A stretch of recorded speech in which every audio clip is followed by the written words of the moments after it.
Some studies have shown that there are benefits when it comes to ketosis. Other studies have shown that there are adverse effects. So it's really going to come down to every single individual and what exactly works for you.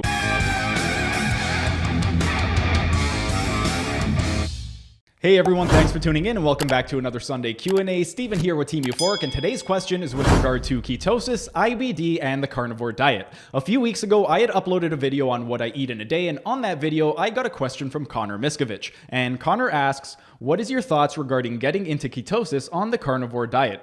Since adding in dairy, I haven't been running on ketones. Do you think getting into ketosis is essential for healing IBD? Thanks.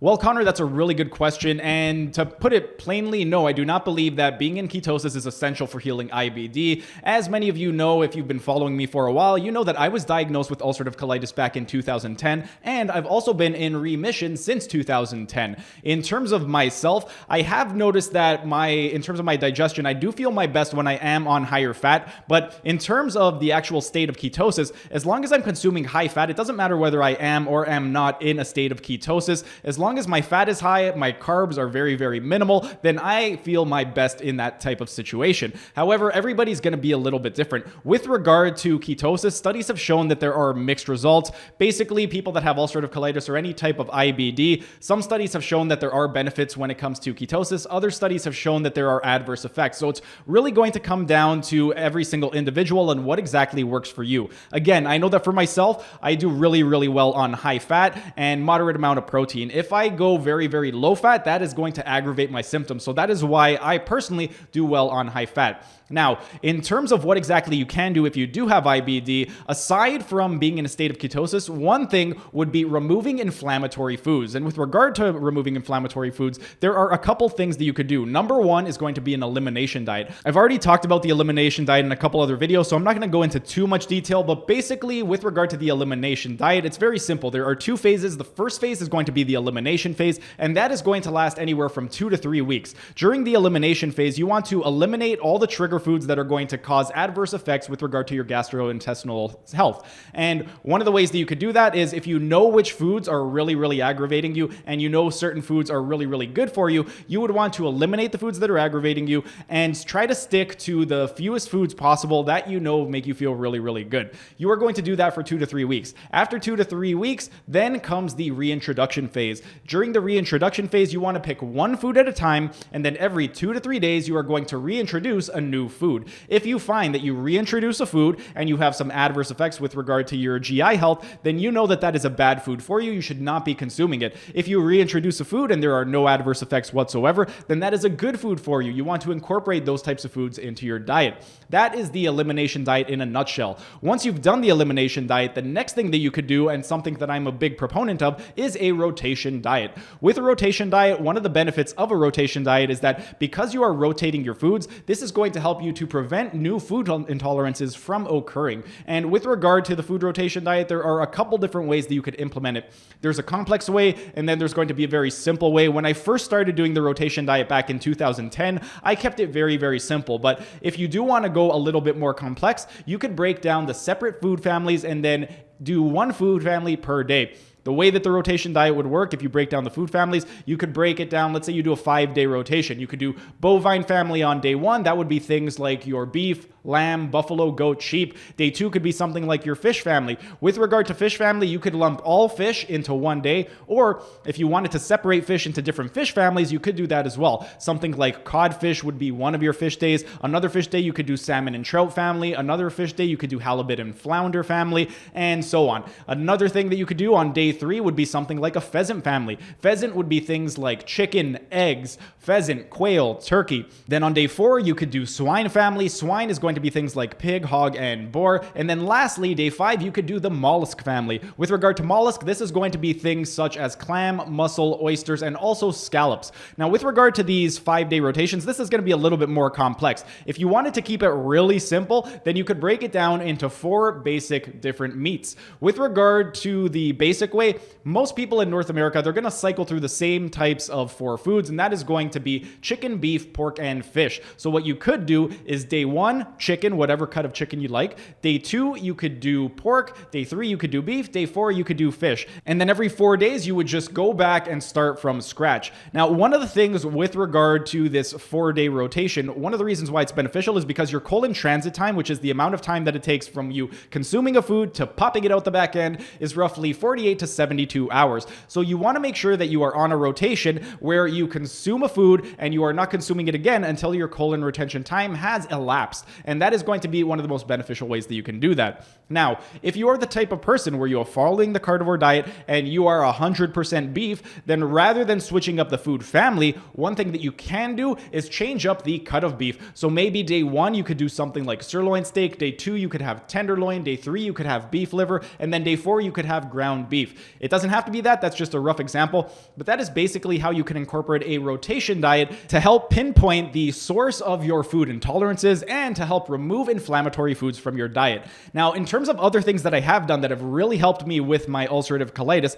I'm going to list just 3 things that I have done. There are many, but these are the 3 things that have made the biggest impact in my digestive health. The number 1 thing that made the biggest impact is going to be incorporating salt water into my program. With regard to salt water, how much do you need? Well, with regard to water, if you've seen my videos, you know that I recommend half your body weight in ounces of clean drinking water every single day. That is your weight in pounds. So if you are a 200-pound individual, half of 200 is 100. So you would consume 100 ounces of water every single day if you are a 200-pound individual. And then obviously things are going to dictate whether or not you need more or less. Things like environmental factors. If you live somewhere where it's very hot and humid, you are going to want to consume more water on top of that because you are going to be sweating a lot more. When you perspire, you are going to be losing water and salt. So you're going to want to consume more water on top of that. Also, another thing would be physical factors. Let's say you are somebody that does vigorous activity very, very frequently. Well, when you do vigorous activity, you are going to sweat. And again, because you are perspiring, you're going to be losing water and salt. So one thing that you could do is add in a little bit more water. But as a baseline, half your body weight in ounces of clean drinking water every single day. Then with regard to salt, one of the things that you could do is add a little bit of Himalayan or Celtic sea salt to your drinking water. What this is going to do is it is going to give you some beneficial minerals in your drinking water. Things like magnesium, potassium, and calcium, all of the really good electrolytes that help your body function at an optimal level. Aside from water, one of the things that made a tremendous impact in my digestive health was incorporating vitamin D3. Vitamin D3 is a staple supplement in my supplement program, and it's something that I have been taking religiously over the course of the last decade. With regard to vitamin D3, roughly 30 to 40% of people that suffer from IBD are deficient in vitamin D. And one of the reasons why this is very important is because low vitamin D does have an association with increased disease activity. And one of the reasons why vitamin D is going to be important is number 1, it helps to protect against the gut barrier. And number 2, it is going to enhance innate immunity. Now, in terms of myself and my dosing for vitamin D3, what I'm doing right now is a 5,000 IU a day daily maintenance dose. And then on the first of the month, I will down an entire bottle of vitamin D3, which equates to 120,000 IU of vitamin D. This is something that I just started doing recently, and I found it to be very, very beneficial. So I'm going to continue doing it and see how exactly it works for me. And then I will come back to you guys with the results and just kind of explain how exactly my own anecdotal evidence has been for myself. But you shouldn't do this just because I'm doing it. I'm just explaining exactly what I've been doing. With regard to vitamin D, in the past, what I have done was I did a megadose, and I typically do a megadose roughly every couple years. One of the reasons why I do it is because I live in Canada, and in the wintertime between October to March, I very rarely get sunlight, as you can tell by my incredibly pale complexion. Now, with regard to my low vitamin D status, I got my vitamin D levels checked and they were low, which is why I started with the megadose. And the very first time, the first 2 times that I did my megadose, I was doing 50,000 IU every Monday and Thursday. So that was 50,000 IU on Monday, 50,000 IU on Thursday, and I would do that for 6 weeks. And then after 6 weeks, I would go on a daily maintenance dose.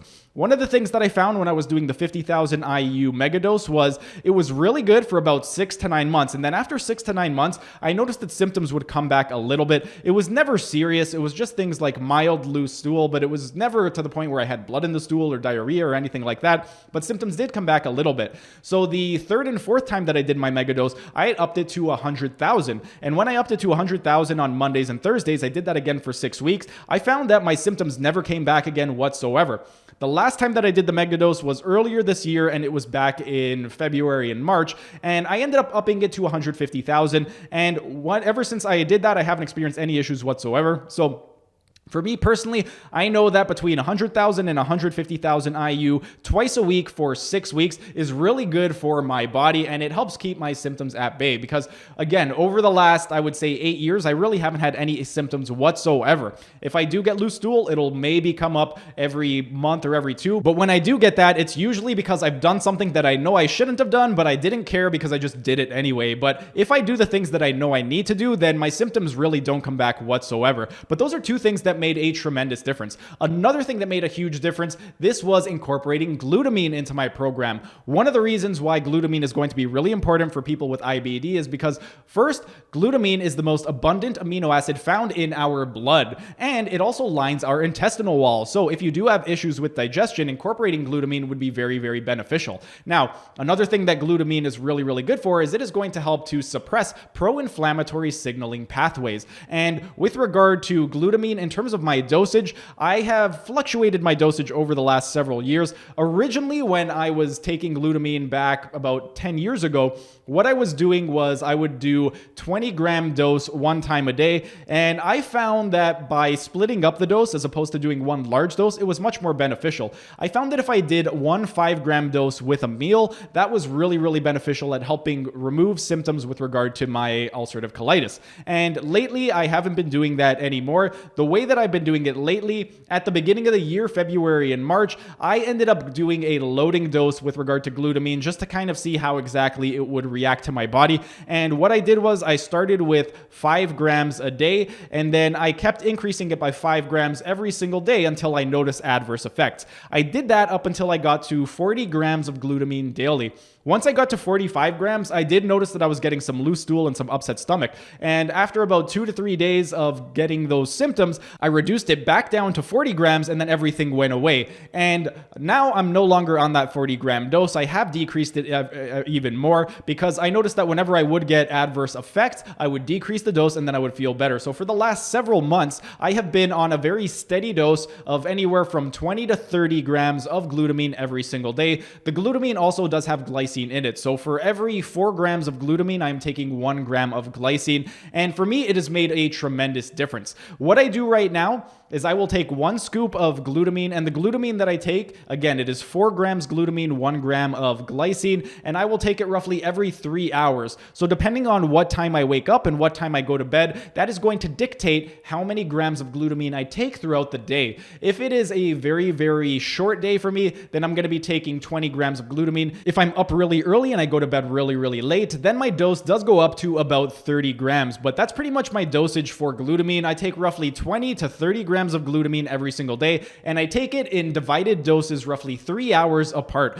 But that's pretty much it for today's video. That is what I do for myself to help keep my ulcerative colitis in check. If you do have issues with IBD, then try doing those things. Try an elimination diet, try doing a rotation diet after the elimination diet, and then try incorporating some salt water, vitamin D, and glutamine. But again, don't just do it because I said it. If you are going to do any of these things, especially with the vitamin D, go get your blood levels checked. Ideally, 80 to 100 nanograms per milliliter is what your blood levels should be. If you are below 80, then supplementing may be warranted. If you are below 50, then that is considered insufficient. So you would definitely want to take at least a maintenance dose. And then if you are below 30 milligrams per deciliter, then that is considered deficient. A megadose would definitely be worth trying, but you would want to speak to your doctor first to make sure that you are doing it properly, and also get your blood levels checked so you know that you are doing it properly. But that's pretty much it for today's video. If you enjoyed the video, be sure to smash that like button so I know to make more of these types of videos in the future. And if you're either new to the channel or haven't subscribed yet, be sure to subscribe to the channel and hit the notification bell,